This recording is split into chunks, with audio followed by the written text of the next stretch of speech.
जय हिंद। मैं हूं कर्नल दानवीर और आप देख रहे हैं मेरा यूट्यूब चैनल दानवीर सिंह।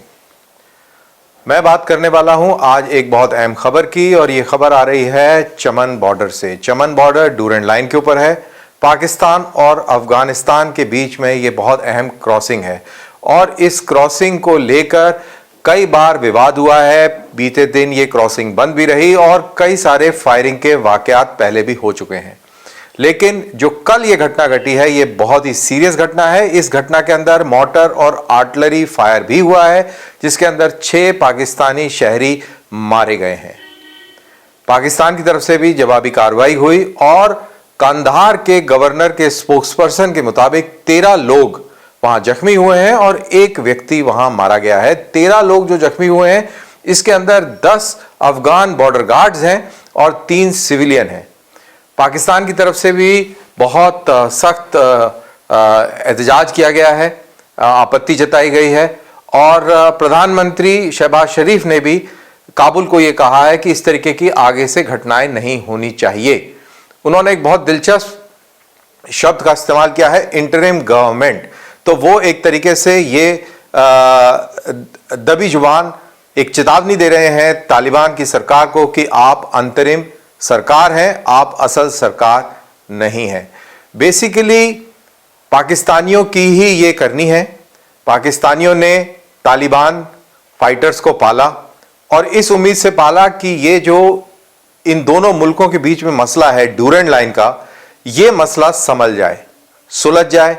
दरअसल जब से पाकिस्तान आज़ाद हुआ है तब से ये मसला जीवित है और किसी भी सरकार ने, चाहे वो बादशाह की सरकार हो, चाहे वो तालिबान 1 हो, चाहे वो गनी की सरकार हो या तालिबान 2 हो, किसी ने भी डूरेंट लाइन को नहीं माना है। और पाकिस्तान की सबसे बड़ी चिंता यही है डूरेंट लाइन, क्योंकि पाकिस्तानियों को भी मालूम है कि ये नेचुरल बॉर्डर नहीं है, ये भाई भाई को तकसीम कर रहा है, गांव गांव को तकसीम कर रहा है और कभी भी जो सेल्फ रिस्पेक्टिंग पठान है वो इसको कभी भी इंटरनेशनल बाउंड्री नहीं मानेगा।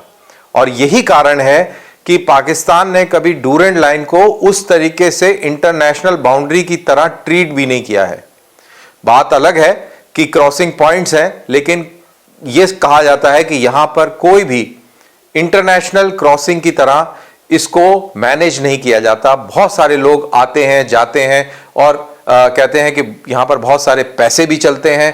पैसे देकर भी लोग बड़े आसानी से इधर उधर आना जाना उनका चलता रहता है और पाकिस्तान को इसी चीज का डर है कि कहीं ऐसा ना हो कि ये जो बड़ी मेजर फॉल्ट लाइन है, पश्तूनों को डिवाइड करने वाली डूरेंट लाइन, कहीं ये बहुत बड़े मसले में ना भड़क जाए।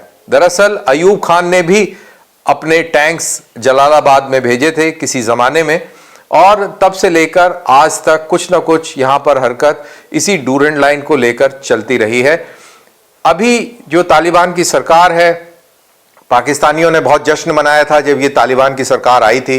पाकिस्तानियों को लग रहा था कि ये तालिबान अब हमारे बच्चे हैं और अब हम इनको जो बोलेंगे वो वैसा कर लेंगे, लेकिन वो इस चीज को भूल गए कि ये वही पठान है जिस पठान के बीचों बीच, जिनके दिलों के बीचों बीच ये डूरेंट लाइन निकलती है। और पठानों को जानना बहुत ज़रूरी है। बहुत ही सेल्फ रिस्पेक्टिंग कौम है और ये ना अंग्रेज़ों से काबू हुए, ना ये रूसियों से हुए, ना अमेरिकनों से हुए।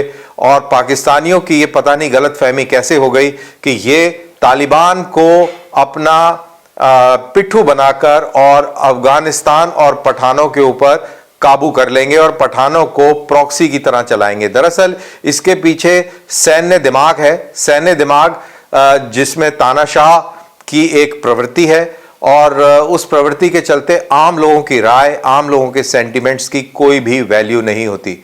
उनके मुताबिक जो भी कोई हुक्मरान है, अगर वो सख्ताई से पेश आए तो वो किसी भी कौम को काबू कर सकता है और इसी टेम्पलेट को लेकर वो अपने मुल्क को भी चलाते हैं और यही टेम्पलेट वो अफगानिस्तान के थ्रू पठानों को कंट्रोल करने में चलाने का प्रयास करते रहे हैं। अब ये प्रयास विफल होते नजर आ रहे हैं। पाकिस्तान की मजबूरी ये है कि अगर वो डायरेक्ट कॉन्फ्रंटेशन तालिबानियों के साथ करती है तो एक बहुत बड़ा मसला पख्तून इलाकों में पैदा हो जाएगा और ये पाकिस्तान की सलामती के लिए ठीक नहीं होगा और इसीलिए पाकिस्तान की फौज भी हल्के से हाथ रख रही है पूरे मसले के ऊपर। अब भारत के पॉइंट ऑफ व्यू से देखा जाए तो हम लोगों को बहुत ही बारीकी से इस पूरी सिचुएशन पर नजर रखनी पड़ेगी। धीरे धीरे ये सिचुएशन तब्दील हो रही है, धीरे धीरे दोनों तरफ की कशीदगी बढ़ती जा रही है और तालिबान को भी ये बखूबी मालूम था और अभी भी है कि पाकिस्तान हमको प्रॉक्सी बनाना चाह रहा है।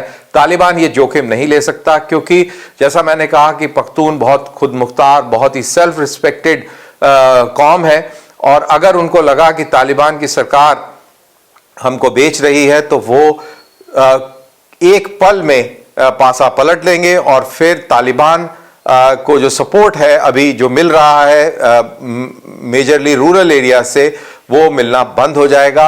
अफगानिस्तान के अंदर करेक्शन बहुत सारे प्लेयर्स हैं, दाइश है, अलकायदा है, नदर्न अलायंस वाले लोग हैं, सो बहुत सारी फॉल्ट लाइंस हैं और कोई भी इस सिचुएशन को एक्सप्लॉइट कर सकता है और कोई भी जो सरकार काबुल में बैठी है वो ये जोखिम नहीं लेगी कि डूरेंट लाइन को इंटरनेशनल बाउंड्री तस्लीम कर दे और पाकिस्तान की प्रॉक्सी बनकर राज करे, क्योंकि क्रेडिबिलिटी खत्म होगी और जाहिर सी बात है अगर क्रेडिबिलिटी खत्म होगी तो सरकार भी खत्म हो जाएगी।